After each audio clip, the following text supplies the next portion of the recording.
viewers, and welcome back to my channel. If you're new here, then don't forget to subscribe, like, and share your thoughts on what you think about this video. Now, in this video, we're taking a look into a crucial and reflective moment from Palestinian content creators who are making a heartfelt shift in their approach. Now, recently, there's been a significant response to a series of controversial interactions between Palestinian creators and the Black community. Now, they are stepping forward to apologize. One of the creators is stepping forward with a candid apology.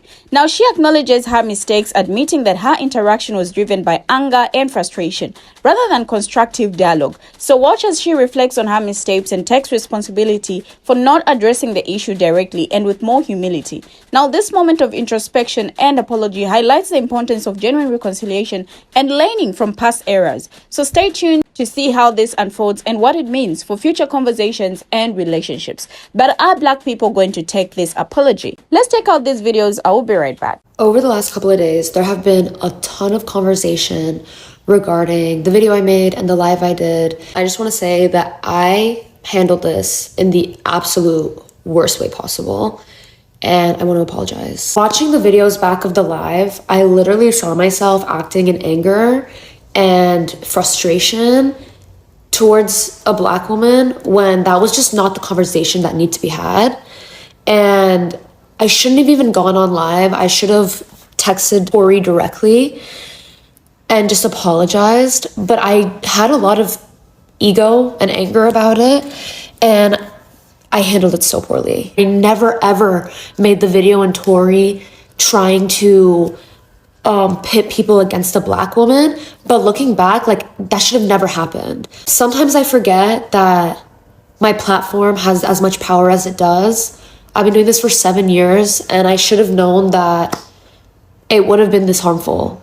And that was me. I was ignorant. A lot of my Black mutuals are very disappointed, and I've talked to them and like really understood this.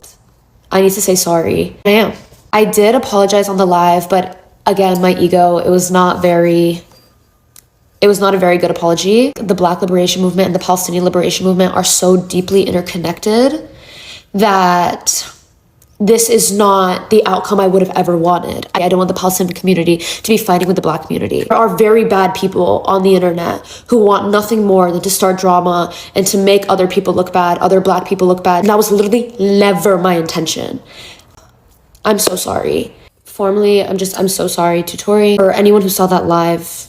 I acted very poorly and was very upset and shouldn't be talking like that to anyone on the internet. Our liberation is so interconnected. I will never stop fighting for the Black community, and I don't think you're anti-Palestinian if you vote for Kamala. I have no place to tell you who to vote for. Palestinian content creators are not the cause. We aren't the cause itself. We're not the children being killed. We're not the men being raped. We're not the bodies being destroyed to bits. Our homes aren't the ones being stolen. Our fathers and mothers aren't the ones being tortured to death. We're just creators trying to tell you about it. So please don't determine your association with the Palestinian cause on whether you like us as creators. You may not agree or like one creator, but that creator is not the cause. So don't let them determine whether you care and support Palestine. Some of you only care about what's going on in Palestine because it's happening to majority Arab and Muslim people,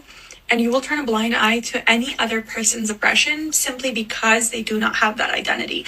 And it's really gross. Cry about what's going on in Palestine and ask the Western world to care when you yourself do not care about other people's liberation simply because they're not Arab. I am so glad to see other Muslims talking about this because it is gross, it is weird, and it is completely un-Islamic for so many Muslims to only care about oppression and colonization and Western imperialism when it has anything to do with the Muslims in the Arab region. You clearly don't care about any of the oppression towards non-Muslim groups, but also not even other Muslims who are not Arab. What about all of the Muslims in different African countries and what they are experiencing? Even now, when I bring up Black Lives Matter and similar causes in American Muslim spaces, I have non-Black Muslims, Middle Eastern Muslims in particular, who talk about, oh, that's not a thing in our community. What are you even talking about? If you had spent any tiny amount of time actually listening to the experiences of Black American Muslims, you would know that anti-Blackness is a huge problem in our community. But again, unless it has something to to do with Arab Muslims,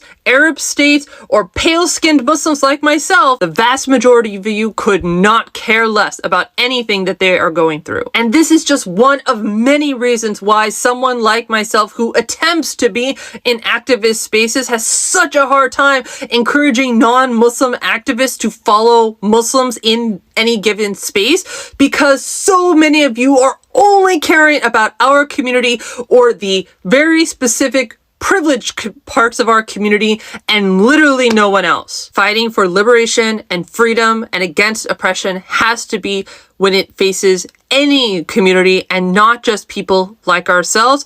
And also we have to be ready to call out when it is our own people committing that oppression. The Prophet, peace be upon him, came to us and gave us Islam in part to break down this tribalism and only siding with people from your group, and instead of standing with the truth and with justice. And yet so many Muslims are still acting in exactly the same way as the people that the Prophet brought Islam to. You just happen to have memorized a couple of Arabic words and you bow down in a certain direction 5 times a day and starve yourself every once in a while. But our religion is for those who think, for those who ponder, for those who reflect and act on those lessons. There are a lot of you who have just memorized the words behind the Quran, memorized the word behind the Prophet, peace be upon him's hadith, and are not actually acting on the lessons because you've thought about how they apply in day-to-day life. On TikTok, in this political space, you will have seen the back and forth between Black activists and Palestinian activists on this electoral moment. And the conversation is really, really important to be had. And I'm so glad that people are actually paying attention to politics. As someone who's been an organizer for 15 years, where most people have not paid attention, a couple of truths that I think are really important to point out to underscore that it is so important for us not to be in opposition with each other, but rather in solidarity with one another, because there is a history for this, that within the civil rights movement, there was a lot of interconnectedness between the Palestinian liberation movement and civil rights movements. This is how you had someone like Angela Davis, and you still have someone like Angela Davis still being so outspoken for Palestinian liberation. During the Black Lives Matter movement, you had Palestinian organizers literally training people who are on the ground in the United States on how to deal with state-sanctioned violence, but also even using art like murals to stand in solidarity with Black organizers in the United States. In apartheid South Africa, you had solidarity between the liberation fronts in South Africa, the Black liberation fronts in South Africa, and Palestinian organizers who understood the parallels between those realities. We are fighting against white supremacy. We are fighting against colonialism. We are fighting against the same systems of... Something that has become abundantly clear to me over the last 24 hours is intergroup fighting is literally exactly what Zionists and Trump supporters want. Intergroup fighting, be that between the Black community and the Palestinian community, be that between Palestinian allies themselves, be that between Palestinian allies hating on other people for doing certain things, like voting for Kamala, is exactly what Zionists and Trump supporters want, and they love it, and this is going to ensure that Trump gets in office. And nobody wants that. Recently, a lot of pro-Palestinian allies have been harassing activists online who are voting for Kamala, and they're saying things like, if you're gonna vote for her, do not support Palestine. This is very counterproductive. Originally, I understood the sentiment because it can be very frustrating. However, you are just convincing more people to not support Palestine and making them not want to support Palestine. It's abundantly clear that majority of these people that are leaving slanderous comments on a lot of people's pages that are on the same side of them are not Palestinian at all. There is a lot of people co-opting this movement. Now, I've stated that personally, Kamala is not my favorite candidate. And personally, before I was saying that I would not vote for her. But I've said so many times, please vote for her if you want. Like, nobody has the right to tell you you can't vote for her. All I ask is that you continue to support Palestine. But these allies make it hard when you tell people you can't support Palestine and vote for Kamala. Everybody loses in that situation. If you came here for drama, you're not gonna get it. I apologize on live today to the creator that I hurt. Never in a million years did I intend for these things to happen or this conversation to arise, but I'm glad that it did because it showed, one, how quickly in-group fighting can happen, and two, I need to be more careful about who I make videos about.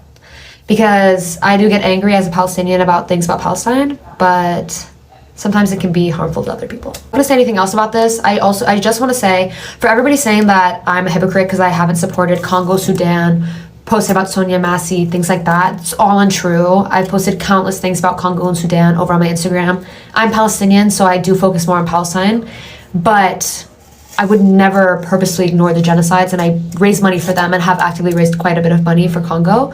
And on the other hand, and Sudan actually, we did a fundraiser for Sudan. And on the other hand, I posted multiple videos about Sonia Massey on my page, if you just scroll down a bit. I just wanted to put that out there because I have spoken about those things quite a bit.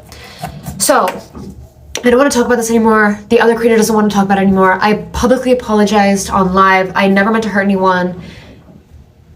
And I really hope that this doesn't cloud people against supporting Palestine, because that was never my goal. If anything, it was the opposite. It's really disheartening to see that it took a significant backlash for Palestinian content creators to recognize the gravity of their actions. Now, before launching into confrontations, it's crucial to fully consider the impacts of such interactions, especially when they involve communities with historically sensitive issues. The fact that these creators are only now realizing their mistakes after the Black community have had to react strongly underscores a failure to anticipate the consequences of their behavior. Genuine empathy and foresight should have guided their approach from the start, preventing this situation from escalating to a point where apologies are now the only remedy. It is a stark reminder of the need for thoughtful engagement and respect for the perspectives of others, rather than reacting impulsively and only acknowledging mistakes once they've caused significant harm. It's concerning that these non-Palestinian creators suggested that Black individuals have not supported the Palestinian cause, especially when such claims ignore the deep-rooted history of solidarity between these communities. Now, this kind of ignorance fails to acknowledge the long-standing and meaningful support Black activists and communities have shown to Palestinian struggles. It's essential to recognize that solidarity is built on mutual respect and shared struggles, not divisive rhetoric. By overlooking this historical context, the creators displayed a lack of awareness and sensitivity that has now led to a justified backlash. Now, this situation highlights the need for informed and respectful dialogue, acknowledging the significant contributions and support that have existed for decades. I feel it's also crucial to address the problematic behavior of these non-Black Palestinian creators who are busy attacking Black activists over their decision to support Kamala Harris in the upcoming elections.